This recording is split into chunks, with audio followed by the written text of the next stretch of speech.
Assalamualaikum warahmatullahi wabarakatuh. Salam. Halo pemirsa Gajana TV, kembali lagi bersama Ngopi Ngobrol Perkara Islam bersama saya Zinita Putri. Terima kasih untuk Kadita Malang yang sudah mensupport wardrobe kita untuk hari ini. Dan juga hari ini kita masih ngebahas bagaimana seputar Islam itu sendiri. Nah, kita mau bahas apa nih? Puasa hari ini, sabar dan syukur. Nah, udah sabar belum? Udah bersyukur belum ketika puasa nih?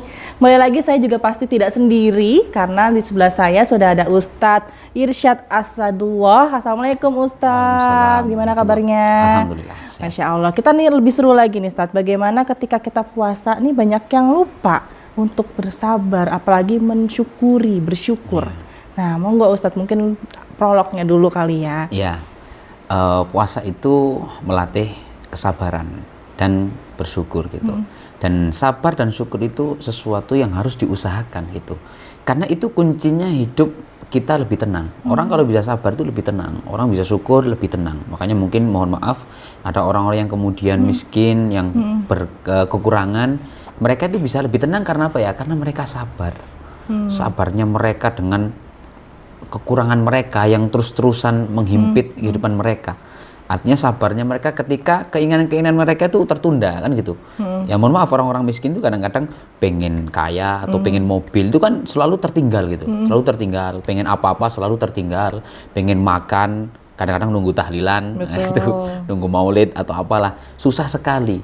Sehingga makanya dalam kitab Tanbihul Ghafilin itu dikatakan al-faqru masyaqqatun fid dunya wa masarratun fil akhirah. Kefakiran, kekurangan itu adalah kesulitan di dunia tapi kebahagiaan di akhirat. Maka orang-orang yang kemudian kekurangan dan kemudian dia sabar, maka nanti di akhirat akan didahulukan. Itu. Dan hasilnya sabar itu adalah syukur. Hasilnya sabar itu adalah syukur, sehingga menyadari bahwasanya semua ada hikmahnya. Saya kurang seperti ini sudah ada hikmahnya. Tidaklah Allah menurunkan kondisi kepada kita kecuali pasti komplit satu set Allah turunkan dengan hikmahnya. Dan puasa ini kan hubungannya dengan itu. Kita lebih sabar gitu, sabar menunggu adzan maghrib. Kadang-kadang adzan duhur aja kadang-kadang dikira maghrib gitu kan. Lihat lihat air kran itu kadang-kadang menarik banget kan gitu. Di bulan puasa kan pas wudu gitu ya. Iya, pas wudu melihat air kran padahal itu. Air yang dulunya kita sepelekan di luar Ramadan, masuk bulan Ramadan luar biasa, berharga banget. Air yang kita minum itu kayak nggak mikir gitu loh. Tapi ketika masuk bulan Ramadan, Masya Allah, begini rasanya gitu loh. Jadi nikmat itu kita rasakan ya ketika kita berani bersabar itu tadi. Kita memahami bahwasanya ini nggak harus dituruti. Kita beli makanan, kita makan, minum itu nggak harus dituruti langsung. Kadang-kadang kita nunggu dulu, baru kemudian kita bisa menikmatinya. Seperti itu. Menahan berarti ya Ustadz ya. Nah, sebelum masuk ke puasa untuk menciptakan sabar dan rasa syukur tadi Ustadz, tapi balik lagi ke pembahasan tadi Ustadz terkait bagaimana mungkin kita orang-orang yang kekurangan atau yang orang-orang miskin lah istilahnya. Ketika mereka menganggap bahwa kekurangan mereka itu adalah sebagai ujian, apakah itu termasuk juga sabar Ustadz? Iya, termasuk dari sabar, karena sabar itu letaknya juga di hati. Juga di hati. Makanya orang-orang yang kemudian diuji, kemudian dia memahami bahwasanya pasti ini ada hikmahnya. Itu kuncinya. Pasti ini ada hikmahnya. Akhirnya dia bisa bersabar. Dan Rasulullah itu pernah ketika Isra Mi'raj itu beliau melihat surga, dipertontonkan surga, dan dia bersabda, "Ittola'tu fil jannah fara'aitu aktsara ahliyal fuqara." Aku melihat surga, aku dapati di surga itu ternyata mayoritas penduduknya itu adalah orang-orang fakir miskin.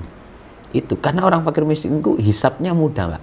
Cepat banget itu. Jadi orang miskin itu nanti di padang mahsyar itu absennya pertama. Paling depan lah ya. Paling depan, absennya paling depan.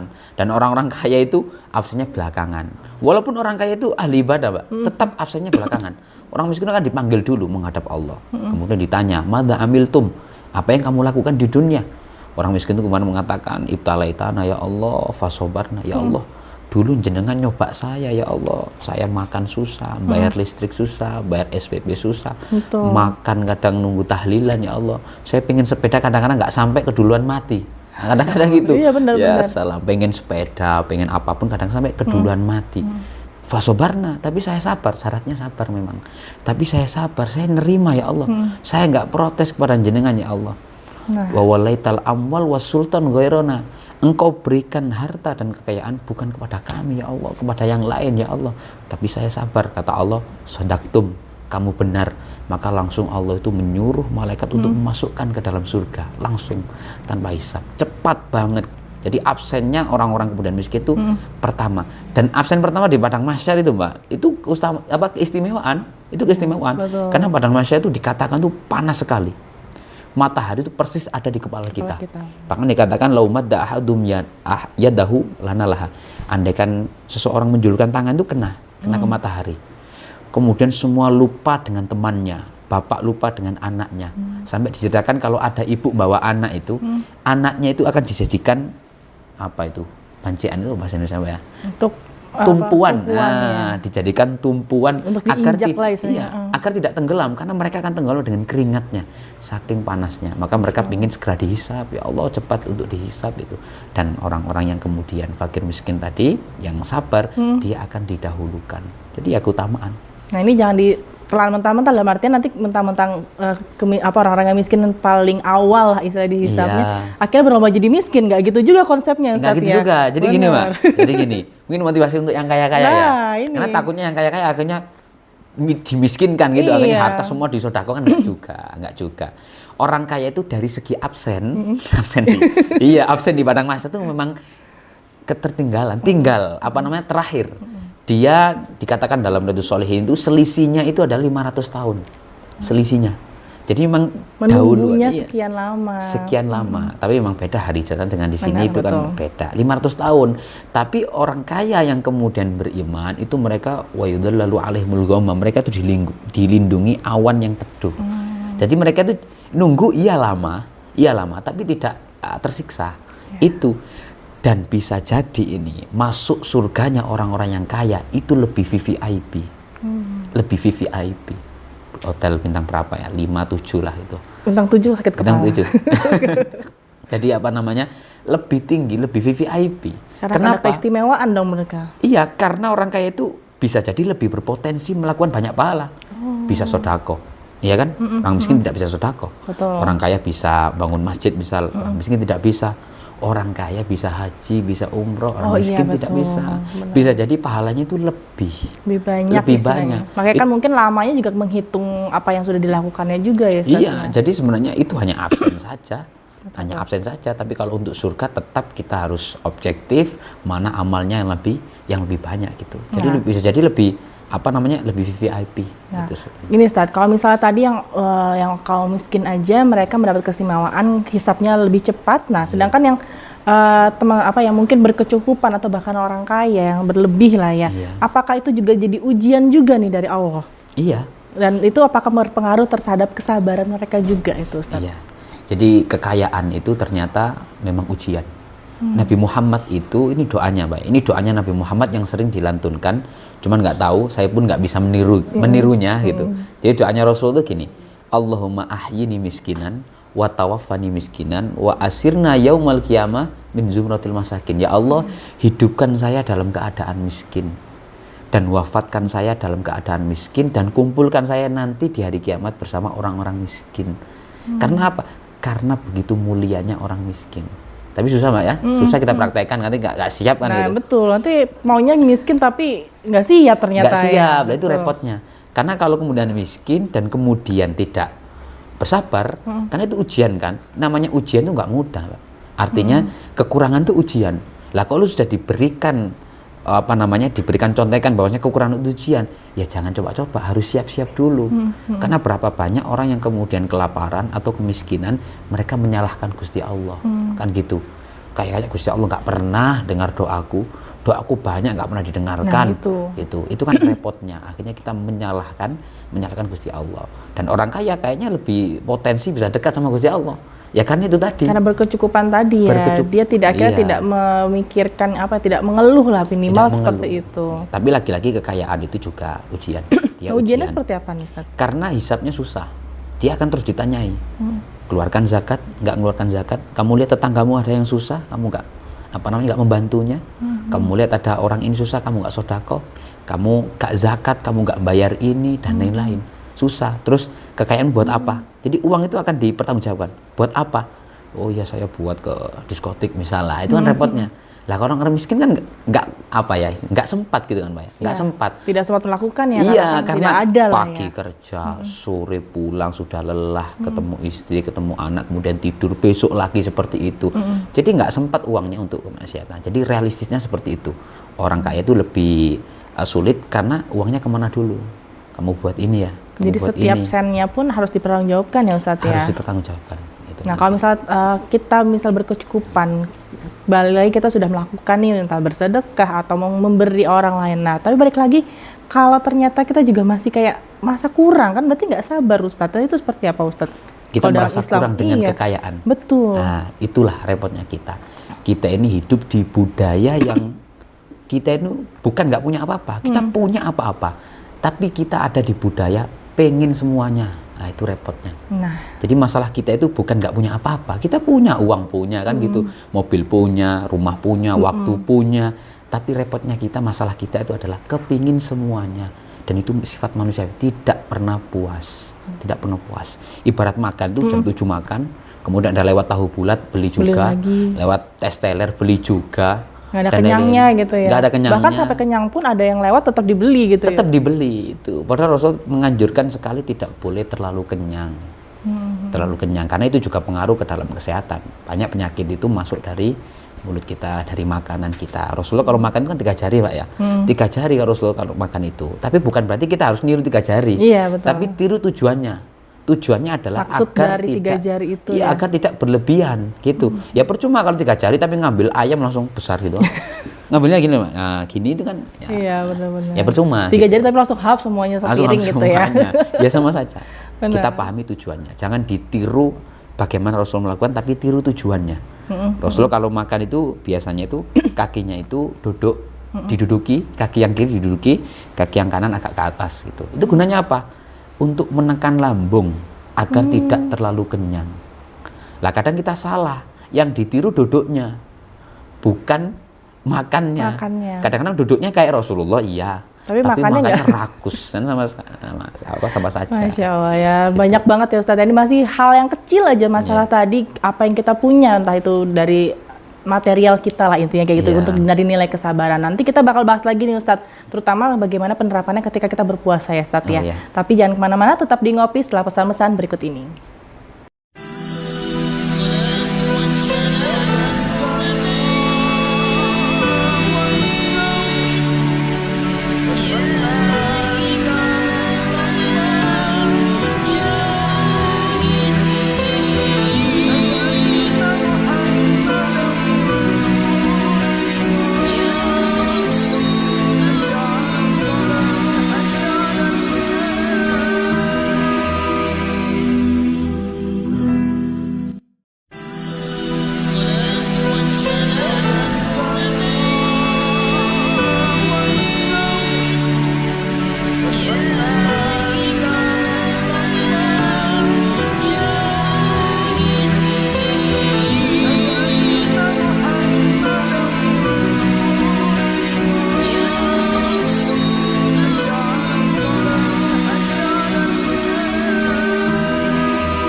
Kembali lagi bersama Ngopi, ngobrol perkara Islam. Terima kasih juga kepada Karita Malang. Sekarang kita bahas lagi nih Ustadz, terkait bagaimana kita menghadapi rasa sabar tadi. Ini masih belum syukur ya Ustadz ya, karena kita masih nahan ego, nahan sabarnya itu bagaimana nih Ustadz. Nah, ada perumpamaan bahwa kalau misalnya apa ya, kita itu sabar itu ada batasnya. Nah itu gimana Ustadz kalau menurut Ustadz? Memang sabar itu dikatakan memang ada batasnya, itu sebagai kita manusiawi. Tapi jangan kemudian itu dijadikan dalil yang akhirnya kita bisa sebebasnya akhirnya marah-marah, kan gitu. Jadi batas itu maksudnya itu ya orang bisa aja marah gitu, boleh saja marah itu juga boleh gitu. Cuman marahlah yang baik-baik gitu. Jangan sampai orang marah itu biasanya kan merusak fasilitas, kan gitu. Apalagi mungkin anak laki-laki itu kan, anak muda-muda itu biasanya kalau marah itu kan mukul apa gitu. Itu kan merusak, itu yang tidak dianjurkan. Ya kita semuanya naluri manusiawi kita marah. gitu. Kita nggak sabar itu manusiawi.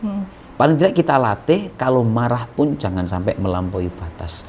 Orang-orang yang marah itu bahaya. Bahkan di ulama mengatakan tuh kalau kita marah lebih baik duduk. Atau kita marahnya berdiri gitu, lebih baik duduk dulu. Kalau duduk masih marah, berbaring, tidur kan gitu. Kalau masih marah lagi, mungkin bisa mandi kan, itu bisa mandi, bisa berwudu gitu. Karena kadang marah itu kan panas kadang-kadang ya, kadang-kadang panas itu. Mungkin bisa kita siram, itu bisa lebih tenang. Ya bukan berarti anak marah kemudian kita siram. Ya jangan. Malah marahnya tambah marah. Apalagi kalau jangan kan anak kecil, kalau orang dewasa marah terus kita siram tambah marah. Tambah marah, malah bahaya itu, Pak. Malah bahaya gitu. Artinya kita mendinginkan diri. Kita mendinginkan diri. Artinya realistisnya itu kalau orang marah itu bagaimana sih kan gitu. Kita harus perbaiki itu. Gitu. Nggak harus yang mungkin dalil-dalil agama. Itu hanya untuk menata hati kita juga. Bahwasanya ya marah itu akan menyebabkan gini. Itu narasi untuk menjadi pedoman kita. Sabar misal pahalanya gini. Itu jadi motivasi kita. Tapi ya harus diusahakan. Nggak bisa sabar itu dengan berdoa itu nggak bisa. Kita harus terus usaha. Usaha artinya kita benar-benar ketika ada orang membuat hati kita marah, entah apa yang diingat sehingga kita bisa sabar. Atau kita misal wis tidur dulu aja wis, atau wis tenang aja, atau ingat mungkin melihat kekurangan orang lain, melihat kondisi-kondisi yang membuat kita akhirnya bersyukur kan bisa aja gitu. Dan repotnya kita kadang-kadang kita selalu melihat apa yang kita tidak punya, itu repotnya, membuat kita akhirnya tidak bersyukur. Nah itu Ustaz, kalau misalnya kita marah, kata marah itu sendiri kalau memang sebenarnya adalah pelampiasan atau peluapan dari perasaan atau emosi, seperti apa sih Tadi kan dibilang untuk cara-cara meredamnya nih. Nah tapi sebenarnya ketika kita punya perasaan marah itu yang boleh kita keluarkan itu seperti apa Ustaz kalau dalam Islam istilahnya? Ya marah itu kalau kemudian kita ada kondisi kemudian kita marah, itu lebih baik memang diam, tidak mengucapkan apa-apa. Bahkan dikatakan keputusan yang engkau putuskan ketika marah itu adalah keputusan terburuk. Karena itu amarah.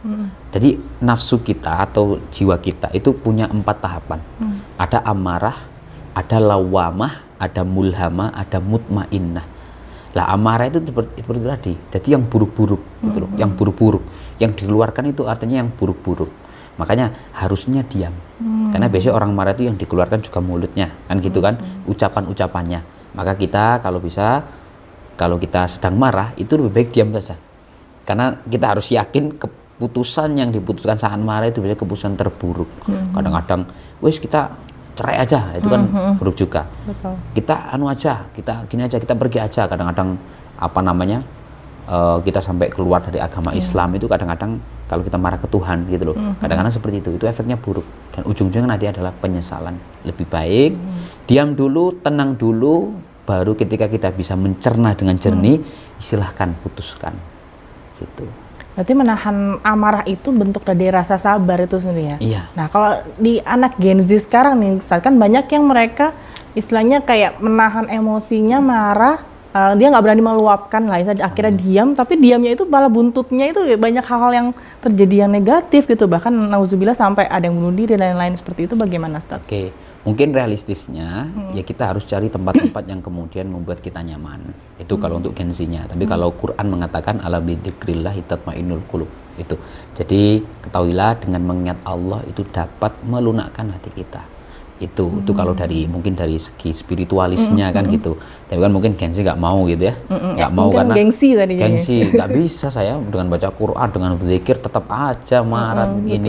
Ya mungkin cari tempat ternyaman. Itu cari tempat ternyamannya ya mungkin dengan healing, dengan refreshing kan itu juga perlu gitu loh. Tapi yang pasti kita harus sadar keputusan yang kemudian kita ucapkan ketika kita marah itu adalah keputusan yang akhirnya berbuah dari penyesalan. Nanti buahnya adalah penyesalan. Kalau kita sadar itu paling tidak kita mengantisipasi, walaupun mungkin antisipasinya belum sepenuhnya maksimal, tapi paling tidak kita tahu, oh iya jangan dulu lah, jangan memutuskan apa-apa, jangan ngomong apa-apa, sudah ditahan dulu.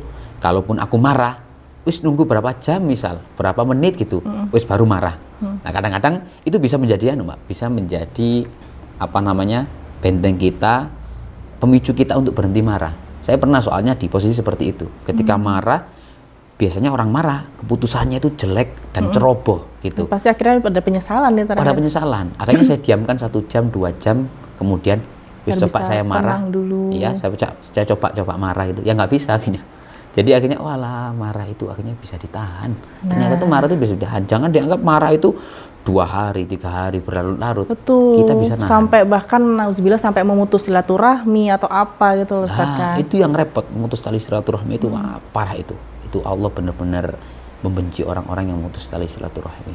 Azabnya itu kalau kata hadis itu orang yang memutus tali silaturahmi itu dia pantas diazab dulu di dunia.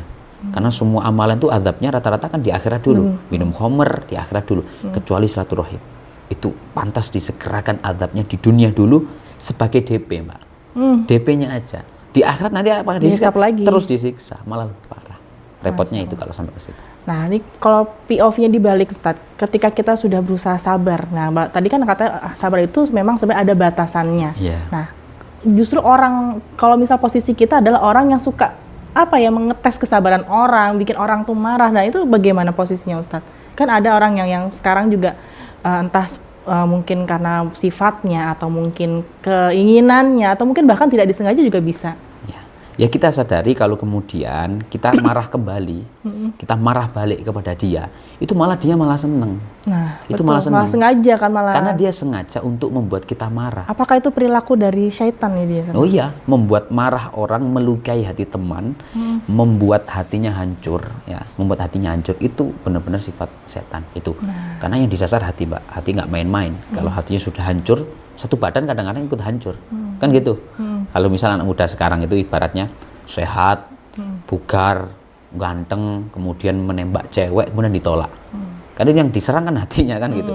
Artinya badan kadang-kadang ikut sakit, semuanya ikut sakit. Tapi coba dibalik ketika kadang-kadang dia sakit, dia sakit badan, kadang-kadang dijenguk sama orang yang dia cintai, kadang-kadang kan bisa sembuh. Nah ini gambaran bahwasannya hati itu menjadi menjadi tolak ukur, menjadi bentengnya, menjadi rajanya.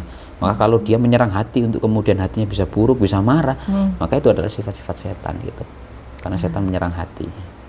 Nah, balik lagi kalau misalnya ketika kita berpuasa nih Ustaz, ada orang yang bikin kita marah atau kita pingin marah, itu gimana Ustaz? Orang ketika kita puasa nih, ya, tapi kita puasa. pingin marah atau ada orang yang bikin kita marah gitu. Oh, Akhirnya ya apa kadang kan puasanya juga kita juga bingung nih antara pingin marah atau ya karena kita lagi puasa nih gitu Ustaz. Gini, posisinya tolak jadi ukurnya, gimana? amarah yang kemudian merusak ya. Amarah yang merusak pahala puasa itu sebenarnya amarah yang sampai mengeluarkan kata-kata yang buruk. Sampai merusak fasilitas. Sampai melukai seseorang. Ini mana itu? Ya kalau kita marah misal ke anak kecil gitu ya, marah karena kamu nggak puasa, kok bisa? Kamu harus puasa, gini-gini. Itu kan berarti ketegasan, bentuk ketegasan gitu. Itu marah seperti boleh. Misal kita diserang fisiknya atau kita dicela siapa gitu, kemudian kita marah. Ya kita marah aja, tapi jangan sampai kemudian main fisik itu tadi. Ya silakan marah dengan ucapan tegas, bukan ucapan kotor ya, ucapan kotor. Itu tadi tolak ukurnya. Jadi marah itu silakan, karena marah dalam dunia pendidikan penting juga Mbak, gitu loh. Seorang guru kalau kemudian nggak marah, dalam nggak hal untuk ada mendidik berarti ya, ada tujuan baik. Intinya semua tergantung hati itu tadi. Kalau tujuannya baik, saya yakin amarahnya juga amarah baik gitu. Kalau anak itu kemudian melakukan kesalahan, orang tua marah pasti ya, tapi kan pasti marahnya juga terkontrol karena dia anaknya, kita sadar itu anak kita, maka ya kita harus didik dia. Marah pun silahkan, tapi jangan sampai berluap-luap. Justru kalau kita tidak mengingatkan ada hal buruk, akhirnya kita kan dalam artian marahnya ini adalah untuk mengingatkan ya, untuk tegas tadi ya Ustaz ya. Ketika kita tidak mengingatkan, justru kita salah kan Ustaz? Iya, justru salah, karena kita ridho bil maksiyah. Ridho dengan kemaksiatan itu termasuk maksiat. Nah, makanya kalau kemudian ada kemaksiatan, memang sebisa mungkin kita ingatkan, apalagi kalau itu anak kita. Kalau anak kita ya harus kita ingatkan. Tapi kalau orang dewasa, kita lihat-lihat dulu gitu. Apakah berpotensi membuat dia sakit hati kan gitu. Kalau berpotensi ya jangan dulu. Artinya ya mungkin didekati atau kemudian istilahnya mungkin didoakan. Nah gitu. Itu paling mudahnya lah itu paling rendahnya itu doakan. Intinya kita tetap merasa iba, merasa nggak suka dengan kemaksiatan yang dia lakukan, tapi paling tidak kita mendoakan ya semoga dia diberikan hidayah oleh Allah gitu. Orang Arab tuh biasanya kalau marah itu Allah yahdik namanya. Allah yahdik itu semoga Allah memberikan kamu hidayah. Nah, itu kan lebih bagus ya. Betul banget. Jadi banyak hal sebenarnya ketika kita ketika berpuasa itu ya, kemudian kesabaran kita diuji istilahnya, itu banyak hal yang bisa kita lakukan ya Ustadz ya untuk menahan marah tadi. Baik, makin seru lagi Ustadz, nanti kita masih ngebahas lagi bagaimana sabar itu sendiri, bagaimana nanti rasa syukur itu kita ungkapkan dan kita implementasikan, tapi setelah jeda pariwara berikut ini.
Masih bersama Ngopi, Ngobrol Perkara Islam. Nah, kita bahas lagi nih Ustadz. Tadi kita banyak banget panjang lebar ngebahas soal sabar.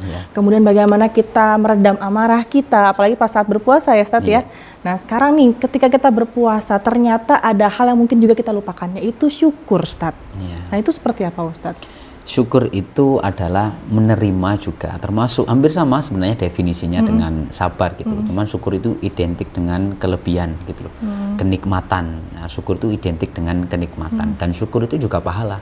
Jangan dibilang syukur itu nggak ada pahalanya, dia ada pahalanya. Maka ada suatu kisah itu permisalan antara sabar dan syukur itu ya. Jadi ada suami istri, suaminya itu hitam, istrinya putih cantik gitu. Dan dua-duanya ini dimasukkan surga sama Allah. Kenapa? Karena suaminya bersyukur istrinya cantik, si istri bersabar karena suaminya hitam jelek gitu. Tapi dia sabar gitu. Tapi ini dua analogi yang kemudian sabar dan syukur itu juga saling melengkapi itu. Dan syukur itu buahnya sabar. Sebenarnya buahnya sabar gitu. Kita memahami bahwa semuanya ada hikmahnya dan kita lebih istilahnya lebih legowo, lebih rela apa yang kemudian ditakdirkan kepada kita. Dan puasa mengajarkan itu.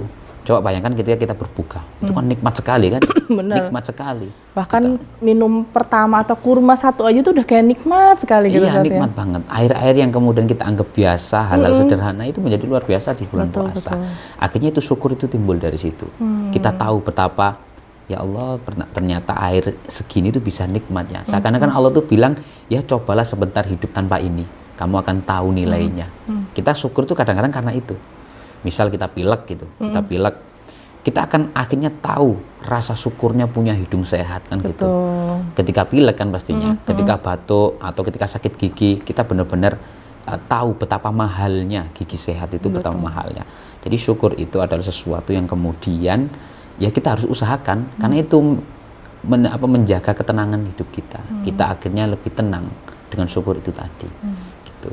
Apakah syukur itu sendiri memang harus atau diwajibkan untuk semua manusia, Ustadz? Iya, wajib. La in syakartum la azidannakum wa la in kafartum inna adzabi lasyadid. La in syakartum la azidannakum, kata Allah. Jika kamu bersyukur, aku akan tambah. Lah ini kadang yang disalahpahami adalah ditambah nominalnya, ditambah apa namanya? Barangnya, material. Padahal bisa saja yang Allah tambah itu rasa cukupnya. Makanya kadang-kadang semakin dia bersyukur, kadang-kadang kalau dia semakin bersyukur, kadang-kadang dia semakin merasa nikmat. Nah itu loh. Wala in kafartum, yang kufur lah ini yang repot. Wala in kufur inna adzabi lasyadid. Sesungguhnya azabku itu pedih sekali. Maka kalau kita kufur nikmat, kadang-kadang bukan hanya dihilangkan syukur kita juga akan dilaknat gitu loh. Itu repot. Padahal dari nikmat itu bisa jadi kufur itu ya, Ustaz. Iya, harusnya kan itu wasilah untuk kita bisa dekat sama Gusti Allah. Betul. Kan gitu. Tapi kadang-kadang ya itu tadi benar apa namanya? Kita masalahnya itu bukan nggak punya apa-apa, tapi pengen semuanya. Nah itu balik lagi ke situ pembahasannya. Iya. Nah, kalau misalnya balik juga ke pembahasan kita di awal masalah sabar, ketika kita mungkin kondisinya kekurangan atau bahkan orang miskin, bagaimana mereka ingin bersyukur? Nah itu kan banyak hal seperti itu, Ustaz. Malah yang ada ya akhirnya bersabar aja susah, apalagi untuk bersyukur seperti itu, Ustaz. Iya, memang kalau apa namanya orang-orang yang kemudian ditakdirkan miskin ya, miskin itu memang ya cobaannya lebih berat memang. Cobaannya sabar itu lebih berat daripada syukur. Syukur itu lebih mudah. Tapi paling tidak kita harus menyadari gitu. Harus menyadari dalam kekurangan. Jika kita berpuasa itu kan hanya kita tahu dalam kekurangan kita bersabar. Contohnya apa? Di siang hari kita bisa bersabar menunggu adzan maghrib, dan di maghribnya kita bisa bersyukur karena selama itu kita nggak makan, selama itu kita nggak minum gitu loh. Akhirnya kita bisa mensyukuri apa yang kemudian kita minum, kita makan di hari maghrib itu tadi. Gitu. Kalau memang manusia itu harus bersyukur ketika kondisi kita kekurangan, Ustaz, apa yang harus kita syukuri? Minimal Bersyukur atas kekurangan. Iya. Ya. Kalau kita berada di serendah-rendahnya, titik terendah manusia. Titik terendah manusia itu artinya kecewa berat, susah berat. Satu-satunya sandaran itu adalah Allah. Itu pentingnya kita beragama itu Mbak. Jadi di tengah kita merasa dikecewakan sama manusia, kalau sabar dan syukur ini kadang-kadang karena kita terlalu melihat manusia, pokoknya hubungannya sama manusia kadang-kadang itu. Lah kalau kita bisa beragama, kita jadikan sandaran terakhir Gusti Allah, kita akan lebih nyaman, kita akan lebih nikmat. Ya berapa banyak orang-orang yang sabar itu mereka nyaman loh gitu loh. Nah itulah namanya barokah, berkah. Berkah itu maknanya ziyadatul khair, tambahnya kebaikan. Makanya orang yang sabar itu tambah kebaikan. Bukan nominal, bukan materialnya, tapi tambahnya ketentraman hidupnya. Berapa banyak orang yang kaya kemudian diberikan sakit, atau kadang-kadang rumah tangganya cekcok. Betul, ada aja istilahnya untuk ada aja, ujiannya ada. Tidak mungkin secara materi ya Ustaz ya. Iya, ya paling kalau sudah mentok kemudian kita diberikan kekurangan oleh Allah yang sangat kurang. Misal apa namanya, dicuri uangnya, diberikan kecacatan hidup, mohon maaf mungkin, atau bisa hartanya hilang semua, anaknya dimatikan semuanya, tidak ada sandaran lain kecuali Allah. Mungkin manusia akan menghinakan kamu, tapi Allah lah yang hanya satu-satunya zat yang bisa yang hanya bisa memperhatikan kamu. Jadi Allah yang tidak akan menghinakan. Jadi dalam segala apapun kondisi kita, syukur itu harus tetap ada gitu. Dalam artian dengan cara kita mengingat bahwa kita ada Tuhan di situ, ada Allah yang melindungi kita gitu ya Ustaz ya. Iya. Nah ini balik lagi kalau misalnya kita ketika punya nikmat nih, nah tapi kita lupa untuk bersyukur Ustaz. Apakah nikmat itu akhirnya jadi kayak dosa untuk kita kah atau seperti apa Ustaz? Kalau kemudian kita punya nikmat dan kita lupa bersyukur, ya artinya itu berarti kan kebalikannya juga, itu kebalikannya juga kufur, artinya kita mengkufuri nikmat itu. Makanya kalau kemudian kita mendapat nikmat, yang paling tidak syukur dengan yang versi simpel lah, alhamdulillah gitu, kita ingat sama Allah, itu sudah dianggap bersyukur, gitu. Itu sudah dianggap bersyukur. Lah repotnya kufur yang tingkat tinggi itu adalah nikmat itu yang akhirnya malah menjerumuskan dia lupa sama Allah. Itu yang berbahaya. Maka syukur itu sebenarnya itu diibaratkan pengikat. Nikmat-nikmat itu dia akan lepas waktu-waktu. Maka ikat dengan rasa syukur itu tadi, agar kemudian tidak hilang, paling enggak barokahnya tidak hilang, berkahnya, kebaikannya tidak hilang gitu. Jadi membawa berkah untuk dari nikmat yang sudah diberikan ya, syukur dan sabar itu pasti membawa berkah. Nah, balik lagi ini saat ketika kita puasa, kan hal yang paling membuat kita bersyukur adalah ketika berbuka nih Ustaz ya. Nah tapi kadang kita akhirnya tuh malah justru ketika sudah berbuka lupa nih dengan ya nikmat tadi, kemudian bahkan terlalu berlebihan lah sampai akhirnya terlalu kenyang dan lain-lain gitu Ustaz. Apalagi sampai meninggalkan ibadah. Kalau itu hukumnya seperti apa? Kalau sampai meninggalkan ibadah itu yang dilarang Mbak. Tapi kalau tidak sampai ya silahkan, karena itu makan juga naluri, manusiawi juga kan gitu. Saya pun kadang-kadang kalau kemudian berbuka juga banyak kan makannya. Jadi makan nggak banyak itu bukan kewajiban. Makan bukan tidak banyak ya? Itu iya bukan wajib harus makan sedikit, enggak sebenarnya. Itu cuma sunnah gitu. Yang baik gitu loh. Yang baik itu ya kalau bisa makan itu jangan berlebihan gitu. Tapi kalau kemudian kita makan banyak, itu memang tidak dianjurkan juga. Dan terutama kita realistisnya, kan itu juga kesehatan juga berpengaruh. Betul. Terlalu kenyang itu juga berpengaruh ke kesehatan. Apalagi yang kita makan mungkin tinggi gula, tinggi kalori dan lain-lain. Berlemak kan, segala macam ya. Akhirnya buruk untuk kesehatan gitu ya Ustaz ya. Nah, akhirnya buruk kepada kesehatan itu. Tapi kalau parahnya, kalau sampai melupakan ibadah kita, akhirnya tidak sholat isya, itu yang akhirnya dosa. Karena terlalu kenyang, akhirnya mengantuk, akhirnya lupa beribadah, kan itu yang bahaya. Maka kekenyangan itu akhirnya bisa jadi hukumnya haram, dosa, bukan hanya mubah gitu. Karena mencegah itu tadi, mencegah dari hal yang wajib. Sesuatu yang mencegah hal wajib akhirnya bisa haram. Betul. Masuk sih dalam artian jadi kontrol buat kita juga ya Ustaz ya, dalam Iya. artian sabar dan rasa syukur itu mengontrol kita untuk menerima, kan merasa cukup jadinya gitu ya Ustaz Iya, ya. Jadi betul. tidak berlebihan juga ketika kita berbuka atau apa kayak gitu Ustaz. Iya. Balik lagi kalau misalnya kita berpuasa nih Ustaz ya, mungkin ada contoh atau mungkin ada hal-hal yang sudah ditanamkan oleh Rasul atau nabi-nabi kita terkait ketika bulan puasa untuk menjaga sabar dan syukur tadi itu Ustaz. Untuk menjaga Contoh sabar, ketika ya. dalam, kan mungkin kondisinya berbeda nih, tapi kita bisa menjadikan tauladan juga Oh, kan ya. dari pengalaman Nabi dan Rasul tadi. Ini untuk orang, jadi orang itu ada tingkatannya, ada tingkatannya. Artinya ada yang istilahnya awam, ada yang khawas, ada khawasul khawas. Kalau awam ini ya orang awam biasa, hanya Islam, dia hanya Islam, tapi tidak apa namanya, tidak merasuk banget ke dalam hatinya. Itu nasihatnya ada dari Rasulullah, itu motivasinya apa? Kalau kemudian dengan puasa itu akhirnya kamu nganggur dan akhirnya melakukan perbuatan maksiat, akhirnya sambat pada puasa, mending tidur. Makanya ada hadis itu ada entah itu hadis atau makalah ya, naumu shaim ibadatun. Tidurnya orang puasa itu ibadah. Karena apa? Karena bagi orang awam tidur itu dibuat dalam rangka menghilangkan maksiat tadi itu, mencegah Tinggalkan maksiat. Jadi jangan disalahgunakan, Ya. dalam artian bukan seharian akhirnya tidur gitu ya Ustaz ya? lah. Tidak cocok, makanya dia cocoknya kepada orang awam tadi, orang yang mungkin hanya Islam saja, tidak merasuk Islamnya. Tapi kalau dia itu mungkin seorang ustadz, seorang ulama, ya nggak cocok dikasihkan dalil naumu shaim ibadatun. Ada yang lebih baik, selimurkan itu atau apa namanya, alihkan itu kepada zikir-zikir kepada Allah itu, atau mungkin dengan pekerjaan, menulis yang lebih bermanfaat pada intinya. Itu akan membuat akhirnya produktif kan, puasanya produktif. Saya kira kalau ulama, ustadz, orang yang ngerti agama, bagus dikasih itu, dikasih wejangan, dikasih nasihat kan gitu, bahwasanya kamu itu berpuasa atau sodako itu baik di bulan Ramadan, atau baca Quran itu dilipat gandakan di bulan Ramadan. Semua ibadah itu akan dilipat gandakan di bulan Ramadan. Mereka akan termotivasi, orang-orang yang alim, orang yang ulama ini. Tapi orang awam kadang-kadang nggak bisa, nggak kuat saya mau baca Quran, nggak kuat saya mau baca ini. Akhirnya dikasih, ya sudah tidur saja. Naumu shaim ibadatun. Tidurlah daripada kalian berbuat kerusakan, bermaksiat dan lain-lain. Gitu.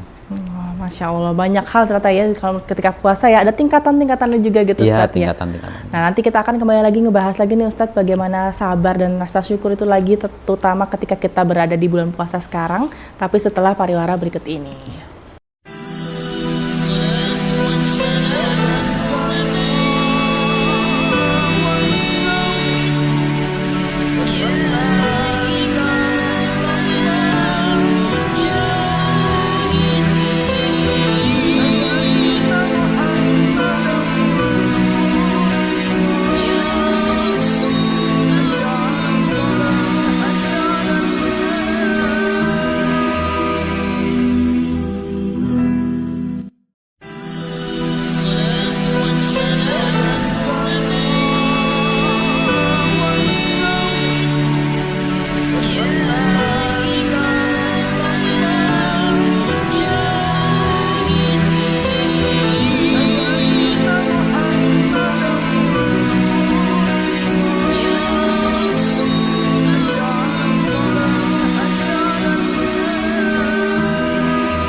Masih di acara Ngopi, Ngobrol Perkara Islam. Terima kasih kepada Kadita Malang. Nah, sekarang kita masih bahas nih terkait bagaimana sabar dan juga syukur ketika kita berpuasa nih, Ustadz ya.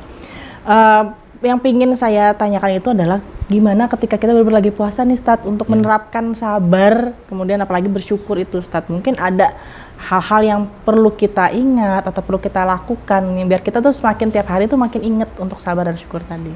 Ya.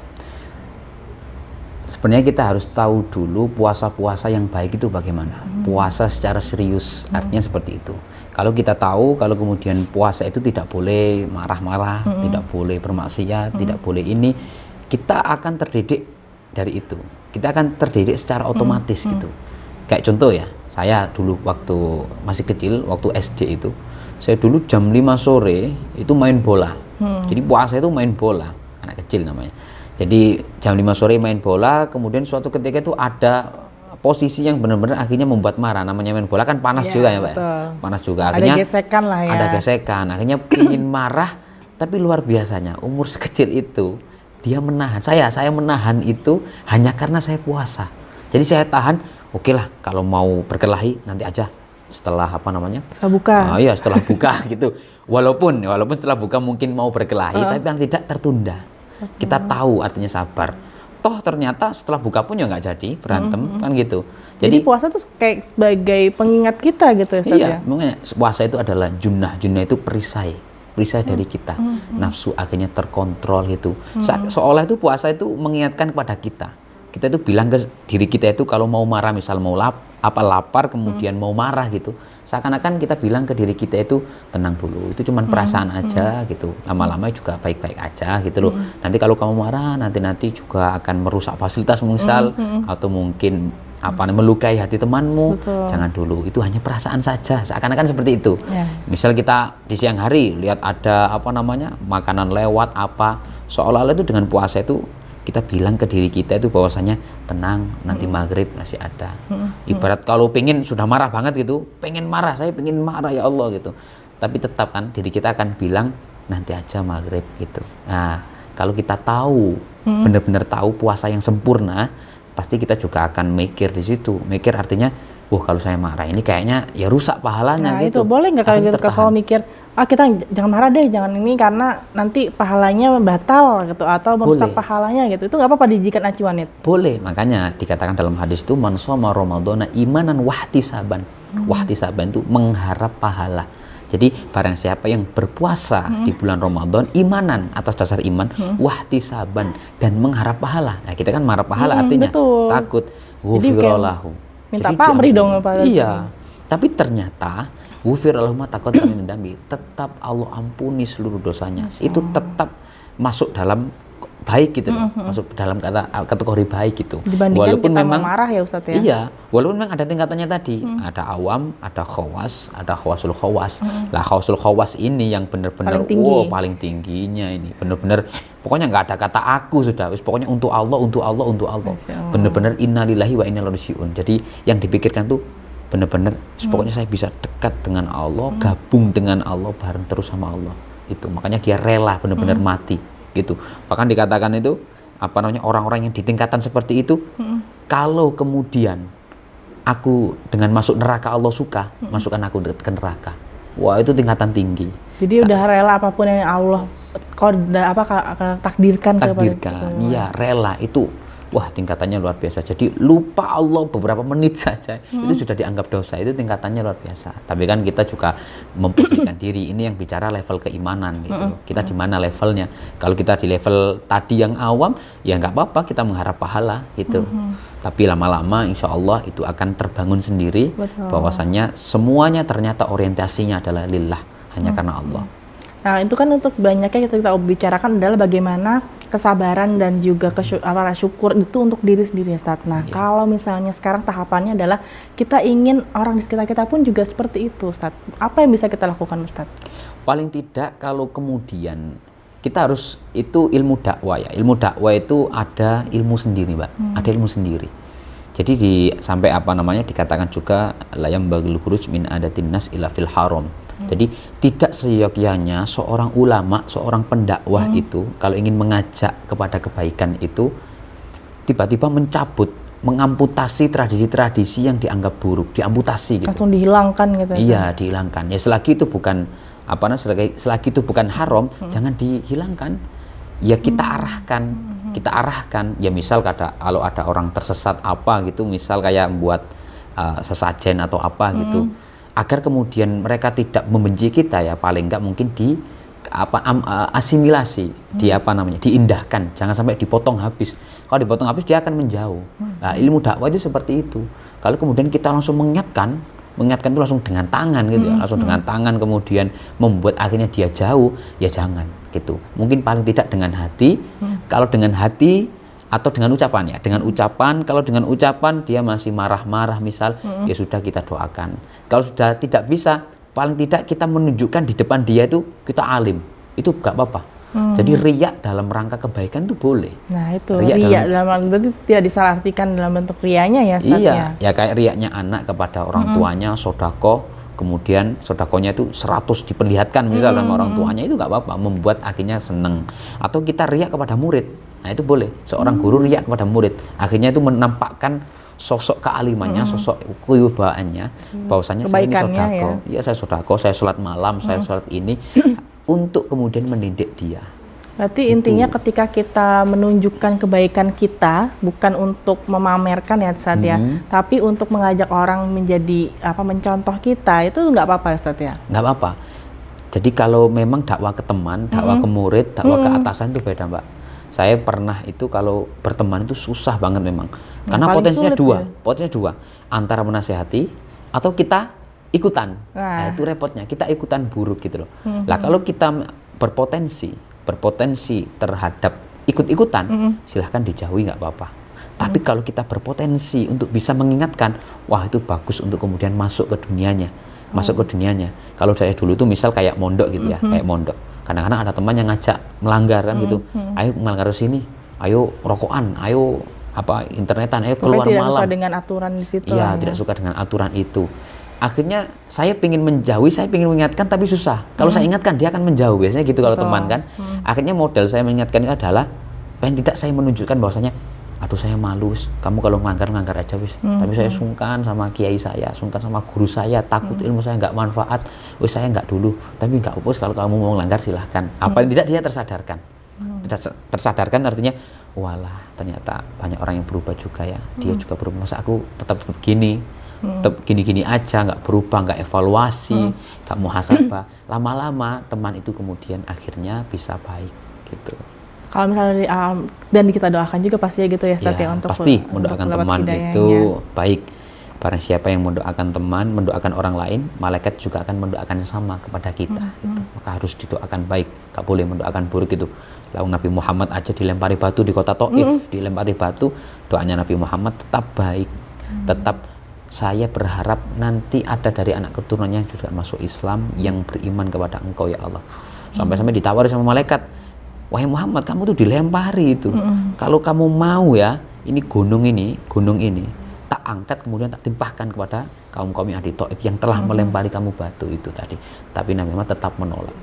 Kalau saya pribadi kayaknya ya mau saja. Nggak sampai segitu ya kita ya, sabarnya nggak sampai segitu ya karena Nabi Rasul ya Allah. Nah Ustadz, kalau misalnya balik lagi, ketika kita sudah nih di level kita udah sabar, kita sudah bersyukur, tapi orang di sekitar kita tidak, tadi kayak Ustadz contohnya misalnya temannya dia tetap melakukan hal-hal yang melanggar tadi, akhirnya kita dijauhi, itu gimana Ustadz? Kan dalam hal, apalagi kalau sekarang Gen Z nih, kalau misalnya udah ngerasa sendirian, kesepian, nggak punya teman, itu kan tambah sedih atau apa, bahkan sampai hal-hal negatif akhirnya juga datang gitu Ustadz. Iya. Teman itu memang mempunyai peran yang penting kan gitu. Kita ke kerjaan kadang-kadang kalau temannya nggak asik atau temannya kurang pas itu kadang kita teamworknya aja akhirnya kerjaannya nggak jalan iya, gitu. Nggak jalan. Kemudian kita keluar gitu. Ya silahkan kalau itu kemudian menyerang mental kita ganti teman aja nggak apa-apa. Kita ganti teman yang baru gitu.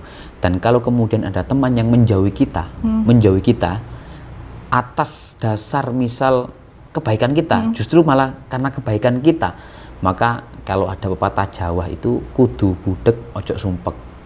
Jadi memang benar-benar kita tutup telinga aja.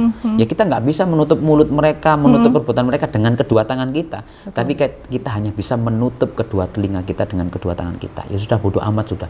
Yang penting saya sudah patuh ke orang tua, saya sudah patuh kepada Gusti Allah, sudah lurus. Saya yakin suatu saat akan diganti teman-teman yang baru oleh Allah Subhanahu wa taala. Jadi percaya bahwa justru kita ditunjukkan gitu ya. Setiap hal-hal yang buruk itu kita dijauhkan, insya Allah nanti kita akan didapatkan yang baik-baiknya. Karena tadi kan yang dijauhi juga karena sabar. Itu baik gitu. Kan justru kan banyak ya, kita juga nggak tahu ya, nggak semua orang, tapi ada kasus-kasus yang seperti itu akhirnya karena dia baik justru dijauhin. Malah kalau di sekolah sekarang juga banyak pembulian kan karena itu. Banyak, iya banyak sekali. Tapi kadang-kadang memang karakter ya memang dianya yang terlalu keras kadang-kadang gitu.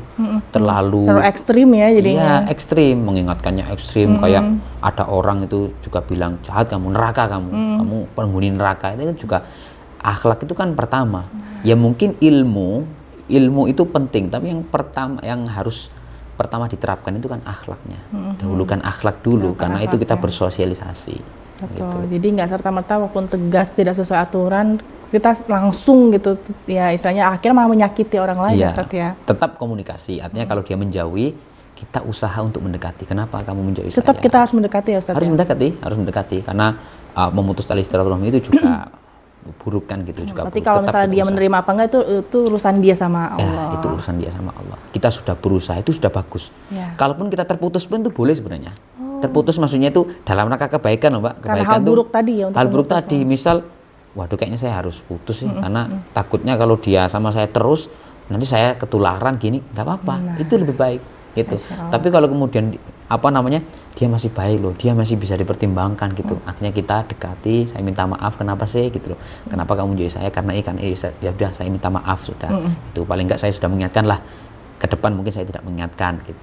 Betul. Berarti kalau kata anak sekarang tuh jauhi yang toksik ya Ustaz Ya, ya. yang Benar ya. toksik itu. Baik Ustaz, luar biasa banget pembahasan kita hari ini, seru banget sebenarnya. Ya, Banyak ya. hal yang bisa kita terapkan dalam sehari-hari, nggak cuma di bulan puasa tapi di bulan-bulan lainnya ya Iya, Ustaz bulan ya. lain tentunya. Mungkin terakhir ke Ustaz, mungkin ada closing statement atau kesimpulan atau pesan-pesan buat teman-teman kita.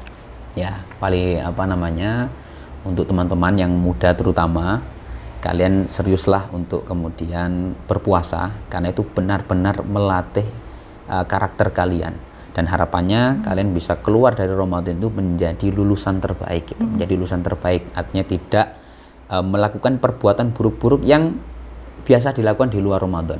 Jadi Ramadan itu harus benar-benar dimaksimalkan sehingga keluar dari Ramadan dikatakan Idul Fitri kan gitu, artinya kembali suci.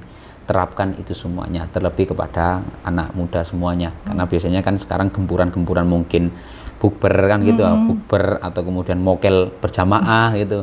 Nah, itu hati-hati, jangan sampai salah pilih teman yang baik-baik.